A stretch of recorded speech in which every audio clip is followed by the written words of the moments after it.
Emotionally, nakakapag-rest ka ba? Kamusta ba ang puso ni Sir Paul? Ano ang top 3 na bagay na umuukupa sa isip mo ngayon? Paul, paano mo binabalanse ang lahat ng yan?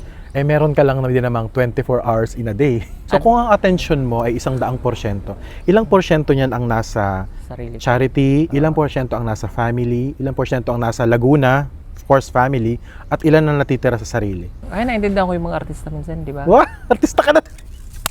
Parang umiyak ka nga lately eh. Yeah, personal.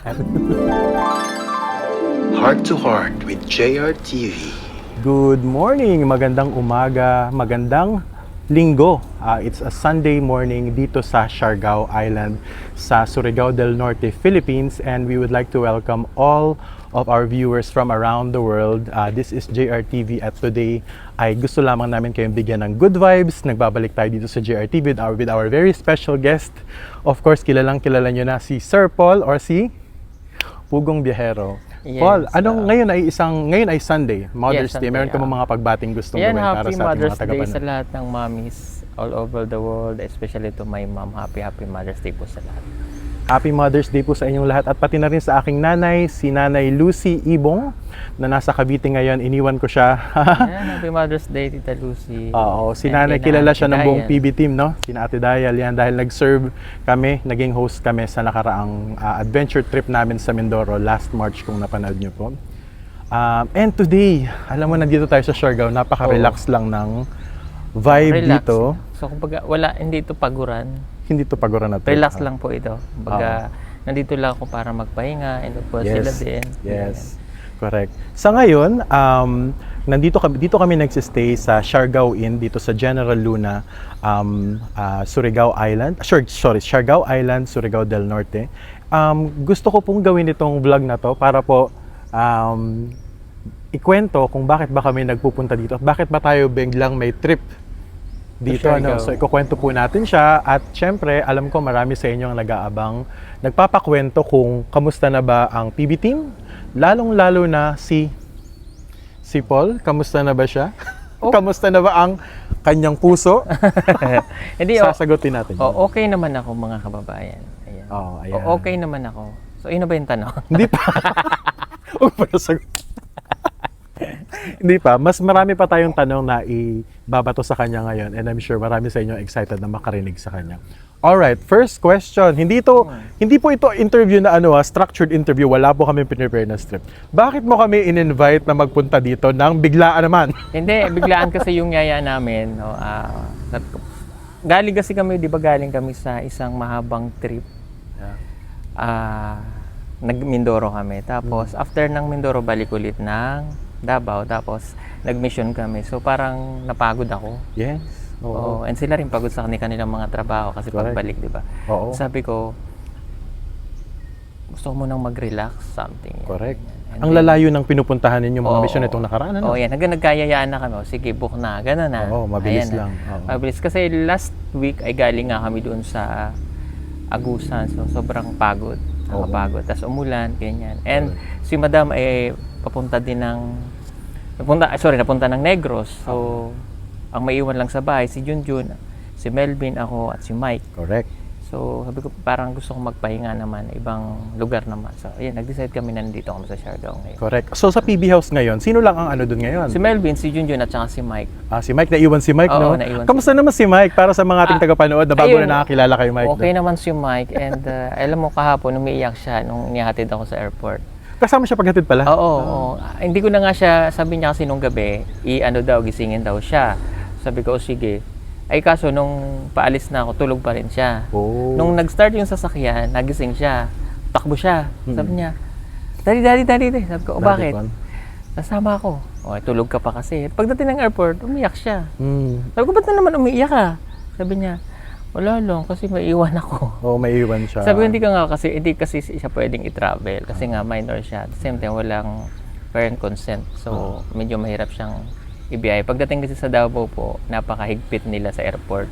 So, pag meron silang hindi mo kamag-anak, talagang mahuhold ka. Correct. Hinahanapan ng travel permit. Travel Yeah, permit sa minor's travel DSWD. permit, Yes. oo. Correct. Especially sa Davao, maraming indigenous, di ba? Oo, So, kaya medyo risk sa amin. magbiyahe ka ng At sino nga Paul yung dating nagkaroon ng issue regarding that sa travel permit? Si Naninita, si Ninita Mylene okay, may mga permit yan. Si Russell may permit. Si Mia, si Judy Ann, ayan, yung naka-ready na, di ba? Ngayon lang nagamit ni Mylene, ni Mia ang kanyang maleta. 2 years ago na yon. Yes. So ngayon lang niya yung nagamit. Correct. So ngayon na nasa tamang edad na kaya nakabiyahe. Correct. At syempre, pagdating naman sa tamang panahon, pag si Mike ay nasa hustong edad na or kapag mayroong kasama natin ng parents niya, baka maisama rin, di ba? Sa mga future trips. Si Mike naman, hindi siya mahirap kuhanin ng permit kasi hindi naman siya indigenous. Yes. So kumbaga, ang permit lang na kailangan sa kanya, consent ng parent, DSWD at saka police. Correct. Hindi kagaya sa IPs, IPMR, DSWD, barangay, ilang balik ka sa DSWD. Correct. Tapos ilang balik ka din sa IPMR. Yes. Kasi evaluate pa, bakit ganito, tatanungin ka pa. Oo. So, mahirap. Kaya pag, hindi namin basta-basta nadadala. Correct. Paul, may question ako sa iyo. No? Si Mike, ang tawag niya sa iyo ay Daddy Paul. Oo. Yes, Daddy ka na talaga. I know may isa pang tumatawag ng Daddy sa iyo, Daddy Paul. Pero ang question ko sa iyo is not about that. Ang question ko sa iyo, ano ang pakiramdam na Daddy ang turing sa iyo, Daddy ang tawag sa iyo, Daddy ang relasyon mo para ka ng isang ama sa iyong mga tinutulungan? Katulad niyo. Kasi siyempre lahat sila, yung mga scholar natin, ayoko nila akong tawagin Sir Paul, gusto ko Daddy. Para tinuturing ko kasi silang anak. Yes. So, para may ba sila, yung relasyon namin sa bata, sa mga beneficiary natin, ay maganda, parang hindi ka boss, ganyan. Yes, so, anak yung turing mo. Para yung respeto ba nila? Oo. O yung ganun, parang tatatak sa kanila na, pagtanda nila, pag matanda na rin ako. So, minsan sa buhay nila, nagkaroon sila ng daddy na katulad ko, di ba? At saksi ako dyan, kita ko yung kung paano mo itrato yung mga tinutulungan natin, mga beneficiaries, hindi lamang bilang isang biglang na natatapos doon, no? Kumbaga patuloy yung pagkalinga sa kanila at pag-make sure na nasa tamang, alam mo yun, landas sila. So binibigyan mo sila ng chance, binibigyan mo ng opportunity. Ngayon, bago pa tayo magpunta sa ibang topic, ang PB House naman, kamusta naman ang mga tanim ko dyan? Actually, yung tanim mo, ano yung tawag doon? Yung mga wing bean, mga sigarilyas. Ayan na. Pabunga na. Pabunga na. Oo. Naku, dapat makabalik na pala ako dyan. Inaantay ka nila bago sila bumunga. Pag umaga nga, pag dungaw ko doon, nakikita ko na yung mga, ang laki na. Gumapang na sila, malago na. Malalaki na talaga. Dinidiligan naman ni na Melvin at ni Hindi mo kailangan ng dilig kasi lagi pong naulan sa Davao. Kada hapon, umuulan. Laging umuulan, okay. So, kumbaga, sapat na yung dilig ng ulan doon. Sapat na yung dilig na ulan. Correct, tama yan. No? Sa mga susunod na araw po, magpaplano kami at lalo na parating si Toots bukas ng umaga, mas mapaplano pa namin ni Toots, ni Paul, ako, kung kailan yung mga balik namin sa PB House. So, abangan nyo po yan. Magbubook po kami ng ticket sa mga upcoming weeks at saka may mga charity events pa rin po kami. No? Pero in terms of charity events, gusto ko pang malaman kay Paul kung ano yung mga future plans niya. I know currently nagte-trend yung video mo about sa pinatigil mo na kasal. Panoorin nyo po kung hindi nyo pa napapanood. Pero ano pa yung mga up next, ano pa yung mga upcoming activities, charity events na pwede naming asahan sa Pugong Bihero Channel? Kasi ngayon, by June kasi, pagdating ng June is opening na ulit ng mga school. So, mostly ginagawa namin, namimigay kami ng mga school supplies sa mga bundok, sa mga katutubo. And bago yung June, uuwi ulit ako ng Mindoro. Right, kasi nga, dahil nga, presidente ako nung kapistahan namin sa Mindoro. So, mga ilang days lang ako doon. Kasi hindi naman masyadong malaki yung event kasi nga nag-cancel dahil doon sa crisis sa oil, di ba? Crisis sa energy. May energy crisis po tayo ngayon. So, nagtipid yung Barangay Borol. Hindi masyadong dinamihan ang activities. Mga activities and programs. So, parang ilang days lang talaga yung ko doon. Tapos balik din ulit ng Davao. At kasi, ihahatid ko pa rin si Mia dahil nagbabakasyon. So, ako rin maghahatid pabalik ng Davao. Tapos yun na, dire-diretso na ulit. Yun nga, mamimigay kami ng mga school supplies. Yun. And, yung mga school supplies kasi, medyo pahirapan din pamimigay niyan dahil ita-travel mo yan. Siyempre, so, pipiliin namin yung may mga school na hindi kami kasi mahirap i-transport yung Kung halimbawa may school nga dun sa bundok, tapos hindi naman natin kayang bitbitin lahat. At saka isa pa, magtatag-ulan na. Malapit na, medyo nararamdaman na natin. So, yung kailangan, yung mararating talaga ng sasakyan. Yes. kawawa din naman ngayon mga nasa sa bundok talaga na hindi na mararating ng sasakyan. Siguro magagawan din naman ng paraan kung Oo. yung mga parents na lang, like yun sa sitio na pinuntahan namin, nalimutan ko, di ba yung Matarik yung bundok na yun. May school, kaya lang, pahirapan yung pagpunta. Yes. So, pwedeng yung parents na lang yung tawagan para makapunta ng highway, para maibigay yung mga schools. Sila na yung maglalakad pababa, Oo. tapos kukunin na nila sa baba, no? Oo, para at least Possible yun, option. hiwa-hiwalay na, hindi na Right. mabigat. Di ba? Oo, correct, oo. Oo, ganun. Still, so yung sacrifices na ginagawa po ng PB team, yung pag-akyat ng bundok, marami pa pong mga sakripisyo ang buong team na hindi na po nabablog, katulad po nung mga behind the scenes na yon. Pero lahat po yun ay ginagawa. Kaya I'm sure very thankful ka sa mga sponsors mo na hindi talaga tumitigil sa pagsuporta sa iyo, no? Both viewers at saka yung mga sponsors. Yung mga sponsors natin na nagko-continue sa kanila sa pag-aaral ng mga bata, sila yung nagbibigay ng monthly allowance. Marami pong salamat sa inyo. Siyempre yung mga patuloy na pumapasok sa atin, ng mga sponsors, ang dami niyan. Every time na may mabalag tayo, ang daming binibigay. Pag may mga ganitong project, lalo na si Tita Sel, pagka mag-juju, nagpapadala talaga sila ng pang school supply sa mga bata. Siyempre, meron din naman tayong ginagastos, yung kinikita natin sa pagbablog. At Yes, sa sa tulong YouTube. niyo pong lahat yun. So, yun talaga yung parang mandato ko every time na mag-o-opening ulit ng school. So Namimigay ngayon, kami. mag-opening na ang karamihan sa mga schools. Kamusta naman ang lagay ng mga scholars natin dyan? Ah, Unahin natin yung mga Davao muna, tapos mamaya puntahan natin yung Laguna Yes, chapter. oo. Dito sa Davao, so syempre we have K-Sisters, yung isa doon college na mag-aaral na sa Digos. Tapos si Mia yung nagbabakasyon. Si Sam hindi masyado naming nabablog, but tuloy-tuloy naman yung allowances niya galing sa kanyang sponsor. Ito po yung German, Yes, anak ng oo. German. Si Sam. Tapos, si Hi, Sam. tuloy-tuloy naman. And then, galing kami nung isang araw sa Damila kasi ang dami ding sponsor doon. Si Yoyoy, si Yes po. Yoyoy, hello. Si Yes po, Yoyoy, at hello. saka si Judy Ann, Yes, si... magkapatid. Magkapatid. Si Divina, si Jennifer, yan. Galing kami doon. So, naibigay ko na yung mga allowances pambili nila ng school supply. So, natapos ko na yon. And then, si Ninita naman yan, may sponsor naman din siya na nagpapaaral sa kanya. So, Si Nanay Lorna, kamusta? okay naman siya. Okay siya? Oo.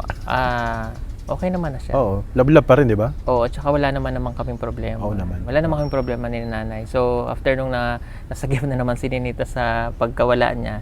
So, yun naman mag-aaral naman at grade 7 na. No? Then, sino pa ba yung nandito?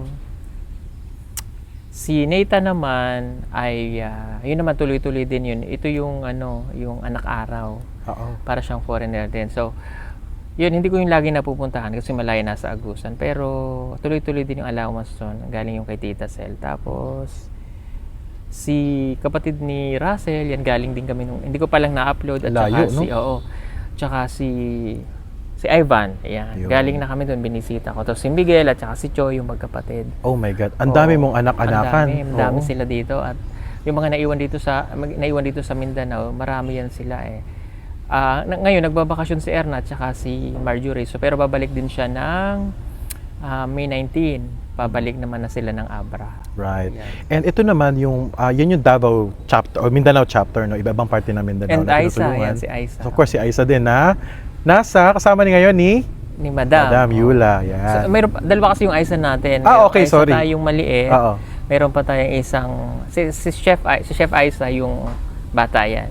Tapos meron tayong Aiza nga, yung kasama ni Madam. Oo. So, sino pa ba? Baka marami akong nalilimutan ng mga scholars natin. Yun, si Cherefe, college na rin yung kapatid ni Dali. So, ako din yung, meron tayo kasi ng mga scholars na ako yung nagpo-provide Ikaw na mismo. hindi galing sa sponsor natin. So, kumbaga tayo mga viewers yung nagpo-provide niyan. Isa-isahin natin nawalan kasi ng sponsor, si Divina, si Jennifer, katulong ko din si Joyce, katulong nila si Joyce, si Miguel, kapatid ni Russell,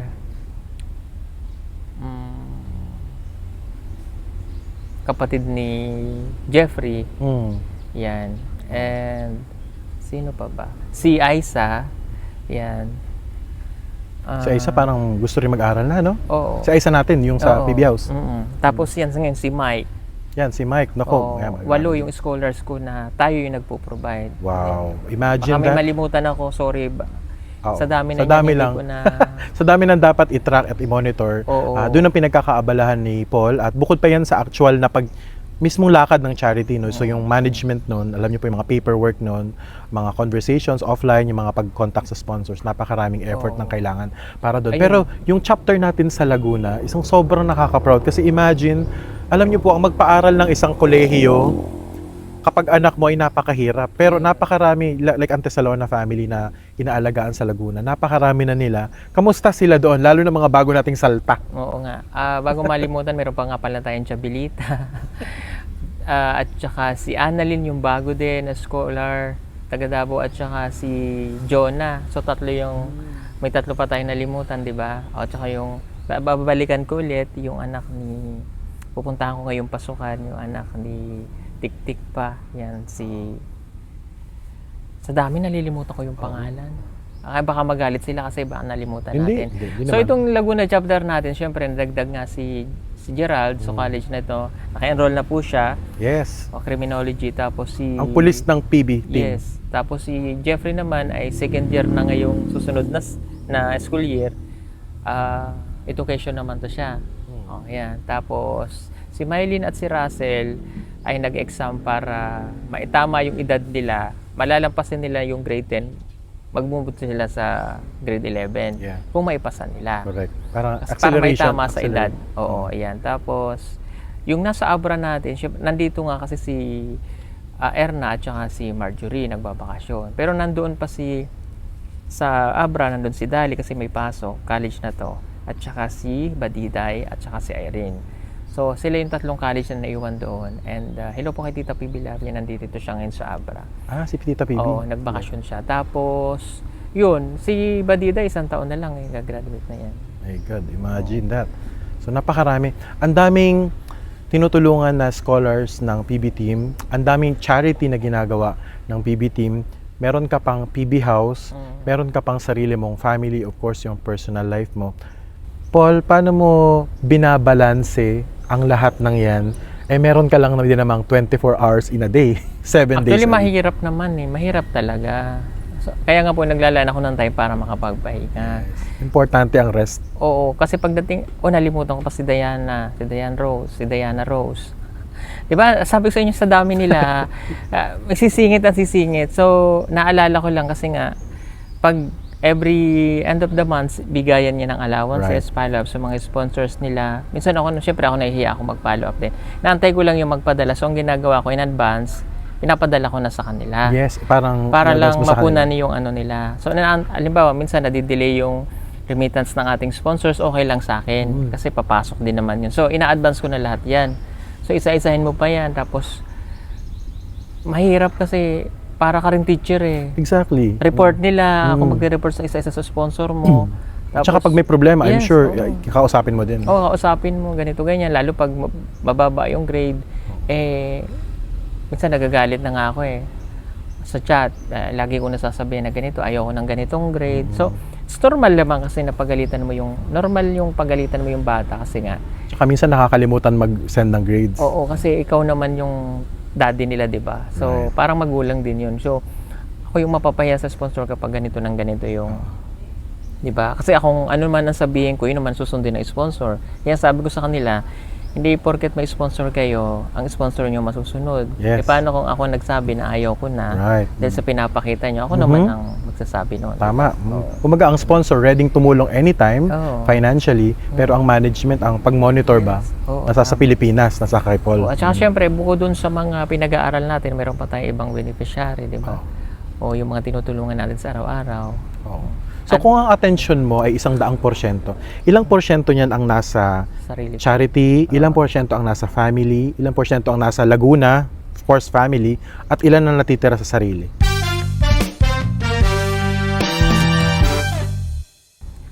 Siyempre yung 50% sa family yun.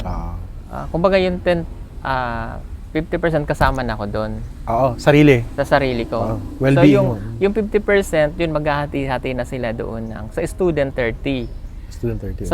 Sa yung 20 naman sa PB team na. PB So team lahat na. na yung kung ano man yung bahala. Correct. Ganun. Paano itong mga activities natin? Ang dami nagugugol na oras sa charity. Parang ang laki din ng oras na nasuspend mo dyan, ano? Oo. Ah, 20 lang yun? Parang hindi lang ha. Oo, hindi ko alam paano ko pagkakasyahin. Hindi lang di ba? pagkakasya na 100%, no? So, pagod na pagod ang katawan at ang isip. O kaya, okay magagalit kung minsan nag-happy-happy ako. Kasi Oo. binibigyan ko rin yung time ko na makapag-relax. And also yung PB team din kasi kailangan din nila magpahinga at Exactly. mag-spend ng time sa family. So katulad nito, nandito ako. So binibigyan natin sila ng time na magkasama yung pamilya nila. Lalo si Ralph, yung family niya, si Peter Paul, yung family niya, Si Madam. si Madam, ayan. And sila Melvin naman, pag nandyan kami, nakaka-uwi-uwi sila. So ngayon hindi sila makauwi kasi nandito ako. And of course, yung sasakyan, minsan kailangan din magpahinga, ipacheck yung mga, kung may mga sira, Totoo. like, di ba? Siya ang pinakapagod. Yes, so kasi yun yung kasama natin sa hanap buhay, so mahirap naman tumatakbo tayo pero yung sasakyan natin sira. Delikado. Tama. Diba? Tsaka yung gusto ko pag nagbakasyon ako, kaya nga sabi ko sa kanila, pag yung bakasyon natin sa Siargao, relax lang. No Ganyan more lang. activities na magpapagod. Like, Relax lang. Relax lang kasi nga nasa era na tayo ng tito and tita, 'di ba? Yung mga edad natin na hindi na maikukubli yan. So hindi na kami pwedeng magpa-araw-araw diyan. Yeah. Kasi may maintenance ako, 'di ba? Aminado ako doon. Tama. Siya din, 'di Hoy! ba? Okay, personal. So hindi naman pwedeng ganoon. So kaya relax. So kaya pag nandito ako, pagbalik ko, yung isip ko na-recharge ba? Oo. 'Di ba? Recharge, refreshed, re-energized. refresh. Oo, Yeah. para pagbalik mo, mayroon ka ng energy ulit na Yes. dala-dala. Hmm. Pag- kasi minsan kasi mahirap talaga pag tuloy-tuloy. Totoo naman. Nagkakasakit, 'di ba? Kasi lalo na pag nasa bundok, magkaiba yung weather sa kapatagan sa bundok. Malamig, umuulan, araw, init, ganyan. Yun nakakasalamuhan namin yung panahon na gano'n. And then pagdating ng uwian namin, lalo magkakasipon. Buti ako hindi. Malakas ang aking immune system pero sila Peter Paul, nagkakasipon yan. Yeah. Sila Edito. Oh. May time pa na nandun kami sa bundok si Stong na sumakitan tiyan. So, yun din minsan iniisip ko pag nasa bundok kami. Paano? Sa kaya kailangan dala-dala mo lagi lahat ng gamot na pwede mong yes. gawin. Painom. So, pero sobrang sakit ng tiyan ni Stong, talagang hindi niya kinaya. Siyempre, alalahanin namin siya. Naroon ngayon time na uwi na tayo kasi dali natin sa ospital. Pero nung umaga, Medyo, hindi, actually, umaga yung nangyari. Tapos nung tanghali, talagang hindi niya nakaya, nakailang balik siya sa CR. And then, yung pawis niya kaiba. Sabi ko, alam mo na, nabati ka, nagaway ka. Pero nakabati pala ako. kasi, anong ginawa mo? Dinuraan ko. Joke lang. Nilawayan. Oo. Kasi ganun sa atin, di ba? Yes, lalawayan. Ayun, pagkatapos nun, wala na. Lawayan sa noo. Oo, sabi ko kanina ko pala dapat ginawa yan eh. Oo, ayun. So, yun naman po yung mga Mga behind the ganun scenes, niya, oh. mga nangyayari. Right. Mahirap talaga. Correct. So, kailangan po talaga pahinga. ng rest. Totoo yan. Kasi mababurnout ka kapag ka tuloy-tuloy. So, paano mo pa magagawa yung mga misyon? Paano mo pa maisasagawa yung mga layunin mo kung wala ka namang physical rest? Ngayon, importante ang physical rest, Totoo. importante ang mental rest, Lalo na at ang kung ikaw emotional rest, di ba? Siyempre ikaw ang host ng programa mo. Sa isang araw, like yung pinuntahan namin, ilang shoot yun. So, drain na yung utak ko, pagod na ako, ganun. Talagang makikita, akala mo yung nakatayo ka lang, nagsasalita ka, nakapagod yun ha. Yes. Oo. Lalo na kung mainit. Oh, mainit. Tapos yung nakakailang shoot kayo, ay naintindihan ko yung mga artista minsan, di ba? Wow! Artista ka na! Sabi ko magiging artista ako eh. Oo nga eh. Artista ka na, parang umiyak ka nga lately eh. Yeah, personal. O sige, ito na. Tatuloy ko ang tanong ko. Physical na rest, mental rest, emotional rest, importante lahat yan. Ngayon, emotionally, nakakapag-rest ka ba? Kamusta ba ang puso ni Sir Paul? Ngayon. Okay naman ang puso Okay ko. naman. Okay naman. Oo. Wala namang kumbaga, sabi ko nga, no hate na. Wala kang heartache Yeah, ngayon. wala naman. Wala kang heartache. Oo. Happy ang puso. Happy naman lagi ang puso ko. Siguro may mga nangyari lang nung mga last 2 weeks. Pero na okay naman siya. Okay na? Okay naman. Alright. Masaya? Masaya, Happy. happy. At saka kumbaga, Punong-puno ng pagmamahal, di ba? Oo. puso? Hindi naman kailangang kumbaga, di ba, alam niyo naman yun, nagka-problema. Pero wala na po yun. Peace na kami lahat. Peace lahat. Oo, And lahat. even sa PB team, okay na kami. Oo. Masarap ang gumigising ng alam mo wala kang sama ng loob, walang may sama ng loob sa iyo, di ba? At alam mo na binigay mo ang lahat ng iyong makakaya. Oo. Kung kinakailangan magpatawad o makalimot, ginagawa, Oo naman. di ba? Kasi ako kumbaga, sa dami na ng aking pinagdaanan na ganyan eh. Pag mga ganung bagay, kumbaga hindi na magtatagal na magagalit ka o what, para palakihin pa. So, ginagawan ko agad ng yan ang solusyon para okay na. Sayang ang life, no? Kung Oo, i-spend mo kung sa may stress ka, kasi every time na babangon ka, kung lalo ako, di ba, charity tayo, pag aalis ka, mahirap naman yung takbo ng utak mo, nandun sa problema. Yeah. Nagbablog kayo, siyempre affected lahat. So, yung reflection nun, nandun sa vlog mo. Correct. Di ba minsan mapapansin mo. Kaya iba minsan sinasabi, ay wala sa si Sir Paul yan. Which, minsan tama naman sila. Di ba, nababasa nila yung mga ganon. Pakilos. Oo, nakilos. Pero sa totoo lang, okay naman ako. Totoo. Okay. Pero Okay meron talagang ganon. Halimbawa, pag may problema ka sa family, o kaya may problema ka sa ka-team mo, affected ka. Correct. Oo, mahirap. Minsan, ako lang kasi, magaling ako magtago ng emosyon. Hindi niyo ako mababasa kung may ano. Kasi nga, natutunan ko na hindi dapat dinadala yung problema sa trabaho. Di ba? And kung sakali man na minsan may mga bad mood tayo, parang lahat naman ng tao yata may ganun, ano? Hindi siya may iwasan. And normal yun sa lahat. Even ako, even si Paul, lahat ng PBT members may ganun. But it doesn't mean na galit ka sa mundo or may kaaway ka. Talaga lang sadyang may mga araw na wala ka sa mood or may mga oras na wala ka sa lalo na pagka mainit, di ba? Tama. At saka yung minsan kasi tahimik tayo, hindi naman ibig sabihin nun ay bad mood ka sa kasama mo. Yeah. Diba? Minsan nag-iisip ka lang talaga ng bagay na nag-iisip ka ng solusyon o kaya minsan ay iniisip mo na yung magsusunod na gagawin mo. Diba? Minsan kaya napapansin ng viewers, bakit daw ako tahimik? Ganyan. Tanungin kita, nung nakilala mo ko nung high school. Tahimik. Ako tahimik na. Tahimik diba? talaga. Oo, tahimik. So yun yung personality Correct. ko. Nandyan siya sa upuan nung high school kami. This was back in the late 1990s. Tagal na ito. Oo. Tahimik lang siya, hindi talaga siya mapagsalita. Even nung close na talaga kami, mong palakaibigan kami, hindi mo siya kakikitaan ng talagang siya ang nangunguna sa daldalan sa klase. Kapag kaming dalawa magkasama, yan, lumalabas ang daldal niya. Pero generally, sa buong klase natin noon, so ilang taon din yan, talagang tahimik lang si Paul. Personality niya na yan, talaga. So alam nyo na, hindi porke tahimik ako ay may problema. Okay. Yan ang personality ko. Pero mula nung nag-vlog ako, kahit paano, nabago naman. Nagulat nga kayo, di ba? Ang daldal ko na. Correct, oo. Pero nadating pa rin sa punto ng buhay ko na tahimik pa rin ako. Oo, yan ang lagi ko sinasabi sa kanya na hindi ko akalain na pag nagnanarrate siya ng story, nagkukwento siya nag-voice over siya sa vlog. Di ba ilang beses ko na sa'yo sinabi yan na saan mo nakukuha yung ganyan? Bakit meron ka pala yan na wala tayo nung high school? Para natutunan niya daw yan over the years. Through the years ba natutunan? Tsaka noon, umaharap ako sa salamin. Totoo. Kung paano kausapin ng sarili ko at pinapakinggan ko yung boses ko. Sandali po ang hapdi. Sige. Wait lang. Tingnan ko Hindi po ako naiyak ha. Mahapdi kasi nalulusaw po yung sunblock sa mukha. Tingnan ko lang yung camera ko, okay pa. Okay. Okay pa naman po tayo. So ayun, minsan humarap ako sa salamin kung paano ko siya kinakausap, yung sarili ko. Tsaka pinapakinggan ko yung voice over ko. Kasi, yun yung nagustuhan nila dati, yung the way ako magsalita. Yung, pag nag-voice over ako, talagang ma-hook up ka. Very emotional. Tago sa puso. Oo, kasi, kaya wala po akong editor. 'Di ba? Alam niyo yan. Correct. Ayoko po ng may editor kasi yung mag-e-edit, hindi niya alam, hindi niya ma-relate yung sarili niya or hindi niya makukuha yung damdamin nung ine-edit niya.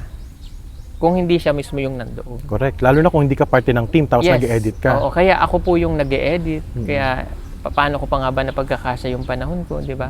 Pag uwi ko, pagkatapos naming mag-content, magpapahinga lang ako ng isang araw, then mag-i-edit ako, ganyan. Tapos nagbabasa pa ng message. So, nakakaya naman. Sa 5 taon, nakaya naman. At sa sasakyan, nag-edit din sa aeroplano. Oo, Di ba nito? Oo, yan. Ganun lang. Sila hindi nila kayang gawin yun. Kasi nahihilo po kami sa sasakyan pag nag-e-edit. Oo, yan po yung mga favorite spot ko. Yung nasa sasakyan, mag-i-edit ka, nasa aeroplano. Kasi pampalipas oras ko yun. Ganun. At saka pagka po pumasok na yun ng kwarto at nag-iisa doon, nagvo-voice over na po yan. Oo. Doon na po pumapasok yung mga pag-BBO ko na kailangan ko kasi pag nag-BO ako lang. Oo, correct. Ganun. Okay. Paul, ang dami mong iniisip, ang dami mong ginagawa, ang dami mo pang gustong gawin. Ano ang top 3 na bagay na umuukupa sa isip mo ngayon? Umpisahan natin sa number 3. Number 1 yung pinaka umuukupan ng malaking espasyo sa isip mo ngayon? Number 3 muna tayo. Number 3? Hindi. Yung number 3, iniisip ko itong yung mga scholar. Kaya kailangan magtrabaho pa ako na magtrabaho. Correct. Kaya napapansin nyo bakit ko pa ito ginagawa? Sabihin na iba, okay naman ang buhay mo, ganyan. Hindi naman kasi ang pera nauubos yan. Paano ko yung mga scholar ko? Mawala ng sponsor. Tapos ako, humina na yung katawan ko. Paano sila? So, yung advocacy ko na yung mga bata mapagtapos, mahihinto. Kaya hindi ako tumitigil. And of Gusto course, mo matapos yun talaga. Bukod dun sa mga tinutulungan ko, may family pa rin ako. Right. Sabi nyo, bakit wala ka namang asawa? Wala namang ganito, ganyan. Ba't kasi, mamaya natin pag-usapan yung bakit hindi ka kasi nag-asawa? Di ba? Ayan. Ayan na. So, nandito naman tayo sa point na, pwede na akong kasi, pabayaan mo na sila kasi hindi kasi ako ganun. Kasi nga, kumbaga, inadapt ko na yung sa sarili ko na, ito na yung mission ko. Ito na yung buhay ko na, pag-aralin sila para maayos yung buhay nila. Hindi ko kaano-ano, mga kapatid ko, pamilya ko, ganun. Yeah. Tapos Pangalawa, naging panata mo na yung scholars and family, pagtulong sa scholars and family. Okay, pangalawa. Yung pangalawa, ang iniisip ko na lang, siyempre yung health. Yung health. Napaka-importante ng health. Tapos kasi, siyempre, hindi ko naman na magagawa to kung wala tayong maayos na health. Totoo. So, yun palaging iniisip ko na dapat lagi akong in a good health. Yung mga bawal talagang hindi dapat. Although, nagagawa pa rin minsan. O sa PB team, pag kumakain kami sa PB House, laging talagang ine-ensure na may healthy talaga na option. Tama, di ba? Ano nga hindi mo kinakain sa ngayon? Baboy. Oo. Ayoko na talaga niyang pork.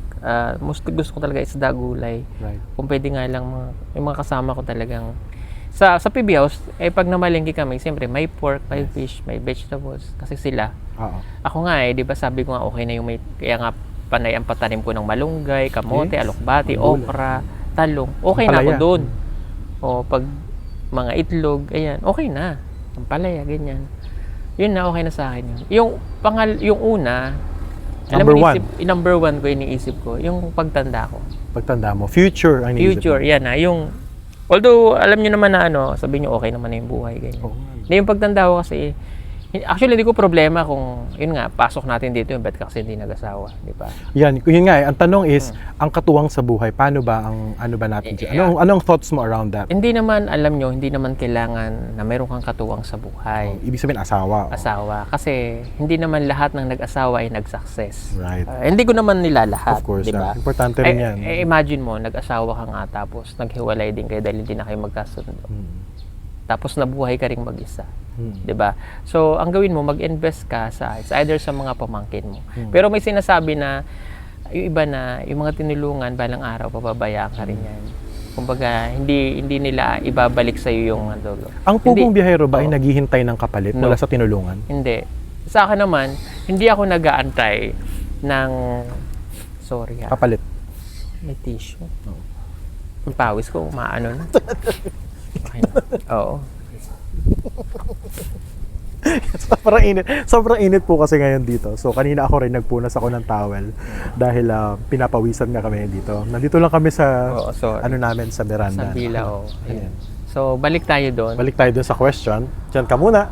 So kasi hindi naman ako naghahangad na bayaran nila ako o what. Basta makita ko lang sila nakagraduate. Sa pamilya naman, ako naman 100% nakakasiguro kung ano yung pinakita ko sa pamilya ko, ibabalik nila sa akin yun. Hindi man pera o what.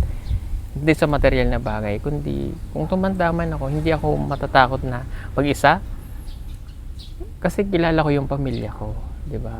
Sa maaming magkakapatid, yung relasyon namin. Oo naman, kita ko. Napakaganda ng relasyon namin sa bawat isa. Hindi kami yung hindi ko dapat ikatakot 'yon. Yung iniisip ko lang kasi yung pagtanda.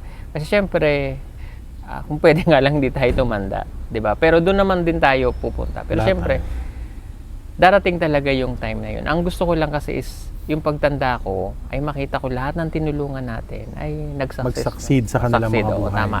Mag-succeed silang lahat. Kasi ano't ano man ang mangyari sa akin, malumbo man ako, mapilay man ako, masaya ako na sila'y umangat ang buhay, 'di ba? Yun lang. Tsaka syempre yung faith natin kay God, yun yung pinaka-importante. So, yun lang, yung tatlo na yun. Yung mga kaibigan ka rin, hindi lang family na sama sa iyo hanggang pagtanda mo, di ba? Yung tatlo na yan, yung scholar ko, iniisip ko yung mga beneficiary natin. Pangalawa, yung health ko, yung importante naman, at saka yung pagtanda. Yan, yung una sa akin. So hanggang ngayon, no, talagang even sa number one mo na goal na sa health mo, no, at saka sa future mo rather, iniisip mo pa rin talaga yon para mas ma-ensure mo yun na mag-succeed yung mga tinutulungan mo. So iba pa rin yung nasa isip mo, no? Oo, totoo. Kasi kung... Nature mo na yan, no? No? Oo. Natural na sa'yo ang talagang mapaging Siguro naman na magtulungan. namin kay tatay. Ganoon kasi yung tatay namin. Si nanay, ganoon, lahat kami. Si ate ko yung namatay, ganoon din siya. Kahit hindi niya na trabaho yun, siya magtatrabaho para sa ibang tao. Ganoon. Siguro, sina ate, ganyan na kami. Siguro. Tama bang sabihin na ganyan ang ganyan ang character mo ngayon kasi alam mong pinagdaanan mo rin yan? Yes, oo. Kasi nga, doon kami humugot eh. Di ba? Kasi nga, nung ako ay kasagsagan ng aking paghihirap sa lahat. Kuwento diba? ko ba? Oo. Di ba alam mo yan? Sinabi ko naman kay God, na God, bigyan mo lang talaga ako ng pagkakataon na maayos ang buhay ko. Pangako, ibibigay ko, ibabalik ko. Yun. Parang ang sabi mo is, ang prayer mo noon is tama ba? Parang ibigay ka sa tamang lugar kung saan ka Saan ako dapat? kung saan ka nararapat. Yun yung sinabi mo sa akin. Oo. Kasi kung halimbawa hindi ako naging vlogger ngayon at nandun ako sabihin natin may trabaho naman retail. ako. Oo. Pero hindi ko magagawa yung pagtulong na ganito. Yeah. Kasi syempre sa funds pa lang, sa financial, so hindi mo kakayanin. Yeah. And dito pa nga lang sa PB team eh. 'Di ba? Yung ginagawa ng PB team sa pagbiyahe sa araw-araw na misyon, na It takes a lot of time, effort, energy, and money. Oo, and money. Diba? So hindi kakayanin. Right. Hindi talaga. Mm-hmm. So kumbaga yung Pugong Biyahero na establish na natin. So nakaya na namin gawin. Kaya na natin gawin na pumunta na ibang lugar. Yes. Diba? Mag-create ng mga ganito. Kaya na natin kasi may fans tayo. Yes. Paano kung wala? Diba? Pero hindi naman, yun nga, kung ikaw ay isang taong may mabuting puso, hindi mo naman kailangan gawin yung pinapakita namin sa social media. Oo naman. Oo, hindi mo naman lahat ng ginagawa mo ay ipakita mo sa social media para sabihin tumulong ka lang. So kami naman, kaya nakikita nyo po, which is yung charity vlog, syempre dito kami kumukuha ng kabuhayan natin. So ibinabalik lang din natin na sa pamamagitan ng video, yung pagtulong. Correct. May mga pa-isa-isa pa akong comment na although kaunti na lang sila na nagsasabi na bakit kailangan nyo pang i-post? Tumulong ka na lang. Yeah. May mga pa-isa-isa pa rin ako nakikita na ganun. Ano yung mensahe mo sa mga tao na may ganong thinking regarding sa paggawa ng charity vlog? Okay, so una-una nga ka po is content creator kami na ang napili namin is yung pag-charity. Like for example, kung ako po ay isang taong katulad mo lang din katulad mo nanonood sa bahay, yung income mo ay enough lang para sa pamilya mo. Paano ka makakatulong? 'Di ba? Paano ka makapagbibigay ng tulong sa pamilya mo pa lang kulang? So, yung ginagawa ng lahat ng charity vlogger, hindi lang ako lahat. So, paano namin magagawa isang bagay na katulad ng ginagawa natin pagtulong kung wala tayong pera? Yeah. Aminin man natin o hindi, ang mundo natin ay pera yan. Pinapaandar ng pera. Totoo. So, paano mo pag-aaralin ng bata? Paano ka makapaakyat ng bundok? Sa bawat pagtutok, paglabas mo pa lang ng gate ng PB House, gasolina na. Yes. At sa loob mismo At sa ng loob PB mismo, House. 'di ba? So, sa mga nagsasabi nung lawakan niyo po yung pangunawaan. Lawakan niyo kasi hindi niyo talaga maintindihan kasi blackout yung utak niyo, 'di ba? Hindi niyo po talaga yun maintindihan kasi wala kayo dun sa posisyon na nandito kami ngayon. Pero hindi ko po sinasabi na inaako ko na ito'y inaako ko na ako lang. Kasi nga, katuwang namin kayo. Kasi kung wala naman kayo, wala rin kami dito. Exactly. Diba? At mas marami ang nagmamahal sa PB team talaga. Oo, mas marami. Katulad ng mga basher, actually mahal namin yan. Kasi nandyan pa rin sila katuwang. Hindi namin kayo itinuturing na kaaway. Diba? Kayo ay parte pa rin natin. Kaparte pa rin namin kayo. Pero syempre, minsan, nasasaktan, may hard feelings. Normal, tao ka eh. Alam namang wala kang maramdaman. Diba? Ang sinasabi ko lang is, yung mga basher na yan, kasi lahat yan, viewers natin, pero hindi nila alam yung totoo. Diba? Like, yung mga nangyari from the past, pero Wala Hindi naman kasi lahat ipinapakita Oo. sa video eh. May mga bagay talaga na mas mabuti na lang na Oo, maiwan. tama. Oo. Alam mo yun, behind the scenes or hindi na lang siya na-upload or na-post to protect people also. And ako naman, in terms of bashers naman, lahat naman tayo may kanya-kanyang opinion, di ba? Lahat tayo may kanya-kanyang takbo ng isip kung paano natin ini-interpret yung mga bagay, no? At yung pong bashers kung tawagin or yung mga nagki-criticize po sa PB Team, kahit sa channel ko po, kumbaga, sila nagbibigay ng kulay sa ating vlogging, no? Hanggat respectful lamang po, wala kayong mga banta na sinesend, wala kayong nililibak na tao o alam mo yung tinatapakan ng ibang tao, free po sila, di ba? Oo. Free sila na mag-comment, free sila na mag-send ng message, mag-post ng content na criticizing the PB Team kasi ikaka-improve din po yan ng PB Team hanggat basta respectful lamang. May mga bagay po na nagagawa naman in a respectful Oo. manner. Pero yun lang din, siyempre maging responsibilidad din kayo sa mga comment nyo. Kasi minsan pag talagang below the belt na yan, may ano po yan, may kaakibat na consequences, di ba? So ingat lang din kayo kasi lalo pa ngayon, madali lang, di ba? Magkaso ngayon, di ba? Yes, madali. Pinagtibay na yung batas diyan, alam Right. niyo yan. So ingat lang din kayo. So Cyber libel. cyber libel, ang dami. And So defamation. ingat lang kayo. Bawat ano, Oo. di ba? Ayaw po nating, of course, walang gustong umabot sa Yes, punto na yun, oo. na magkakaroon ng kasuhan. Di ba? Ayaw namin ng gano'n kasi naiintindihan natin. Saan ang mga travels na gusto mong puntahan? Ano ba pinakaunang gadget na nabili mo? Meron ka pa ba mga material things na gustong bilhin,